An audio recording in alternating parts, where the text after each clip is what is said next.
Neil Miney is the chair of Liverpool UKIP, and he's on the line to us. Hello, Neil. Hello, Roger. Hi. This is about Saturday's pipe band or flute band march, yes? Yeah, I think you know what I'm on about, Roger, because I did send in a statement to Radio Merseyside on Friday on behalf of Liverpool branch. For those who don't know, just to explain that there was a march that took place on Saturday. Yes, if you don't mind, I'll read the statement and then everyone knows exactly what I'm saying. I think we didn't read that statement out because it seemed to me that some references in it were libelous, so we decided not to read out. So it might be better if you just...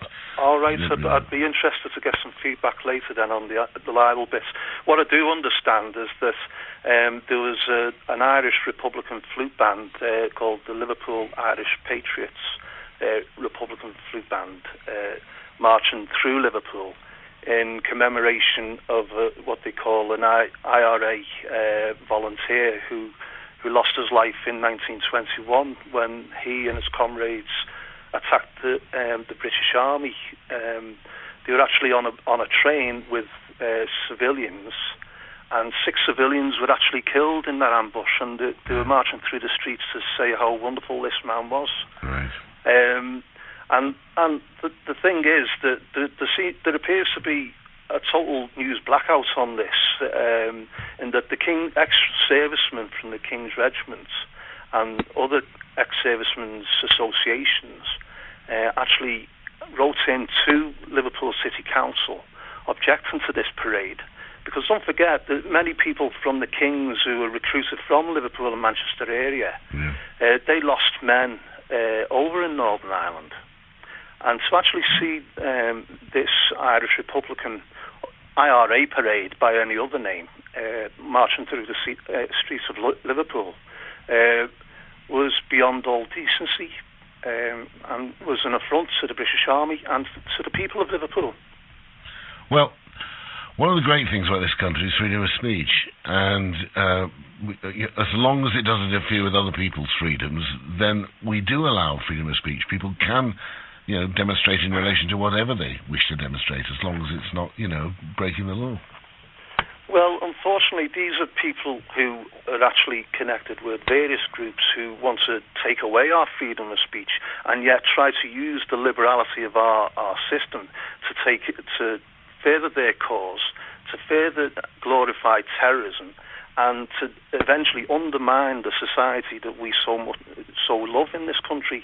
And I was worried about the Labour administration in Liverpool City Council, in that the representations were made to the City Council to actually ban this parade. I don't think the City Council is entitled to do that. The police are entitled to do it, not the City Council. Yeah, there is a committee that meet with the police, which involves the ambulance service and fire service and members of the council, who can actually, this committee can stop these parades. And I know for the fact that there were representations on behalf of ex-servicemen to actually do this. But I'm more concerned also about the funding that these groups get.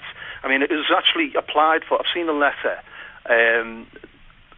The application to hold this I.R.A. parade was on behalf of the James Larkin Society. But the actual posters publicising it were by a group called I.R.A, which is a Republican umbrella group on the mainland, which receives funding obviously from Sinn Féin I.R.A. and also from various other groups, and they've got a link from St Michael's Irish Centre. And I just wondered which money, I pay taxes, council tax, and I wondered how much of that money is being funneled through these organisations that they've set up from my taxes.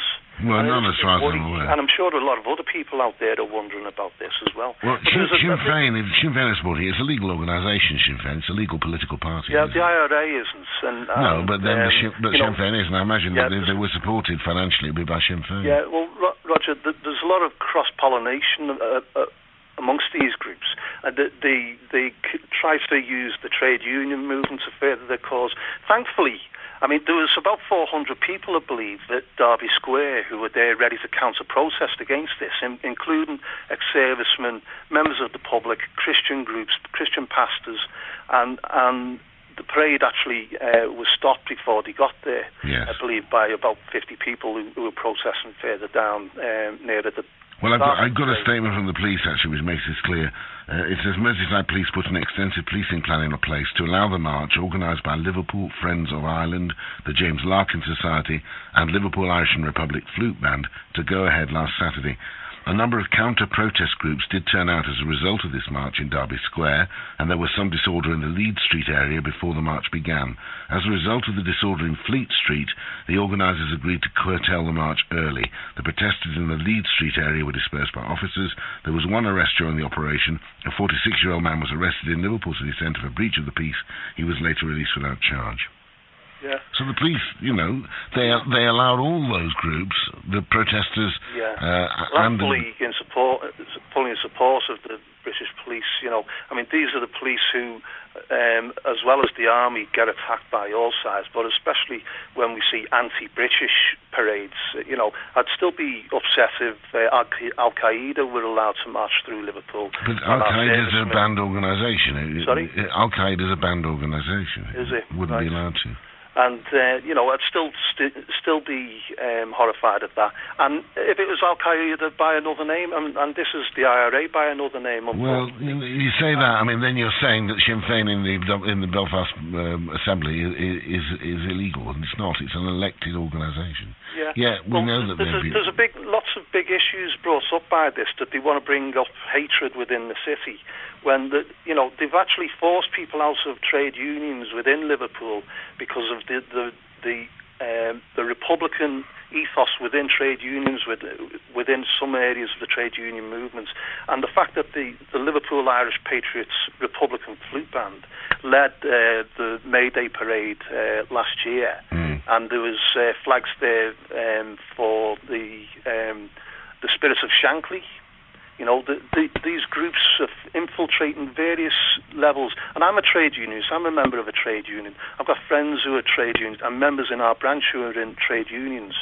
And often you can feel intimidated when you're hearing Irish rebel songs at meetings. You're constantly getting proposals put in front of you to talk about this protest to do with the I.R.A., etc. And this is what's happening, and people are very concerned. And unfortunately, it's the very, very extreme left who infiltrate these and take over the branches and other movements within Liverpool and are forcing their agenda on behalf of so-called fluffy things like anti-racism, anti-fascism and things like that, all these really trendy names, but actually they're there to jump on the back of other legitimate concerns. Well, I don't know. I'm not involved in any of those meetings or whatever, but I mean, anybody can join trade unions and they can raise any issues they like, and again, it's part of the freedom. I'd like to see the TUC disassociate themselves from Irish republicanism and anything like that. I don't think they're associated with Irish republicanism. Well, they've got an I.R.A. band leading the TUC parade on May Day. It wasn't a TUC parade. No, it was an International Workers' Day parade. That was the Trades Union Council. It's different from the Trades Union. Yeah, and there were trade union banners there from UKIP and various others. So obviously they've got people in high places who've got access to these banners, at least, if not the actual branch supporting it. Well, people are allowed to support what they want as long as it's within the law. Yeah, That's then if they're allowed to support what they want, then they should be open to full public questioning. The fact that the Echo has blanked this out and not reported anything to do. Are you sure it has? I don't know that that's true. Yeah, it has. It hasn't mentioned. Is it not in today's Echo at all? It's not. No, it hasn't. It wasn't on Saturday. It wasn't on Friday. Well, it would be on Friday or Saturday because there wasn't anything happening on Friday. Well, they had representations to let them know that this was going ahead anyway. But the fact is that there are legitimate concerns that the public have got about these things, and they're being ignored.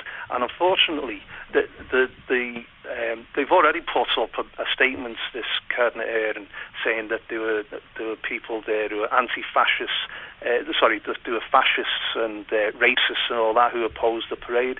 Now, the fact is, to get 400 people on the streets of Liverpool showing their disgust at a counter demonstration, a peaceful demonstration, then that is nothing to do with racism and fascism. That is disgust at the I.R.A. atrocities, and I am fully in support of the King's Regiment and other regiments who fought bravely for our country and still do so. All right, I'll leave you for a moment. Thank you for raising it, Neil. Thanks very much, Roger. Cheers, mate. Bye. Right. Neil there. Neil Miney, who's the chair of Liverpool UKIP, and it's 24 minutes to 2.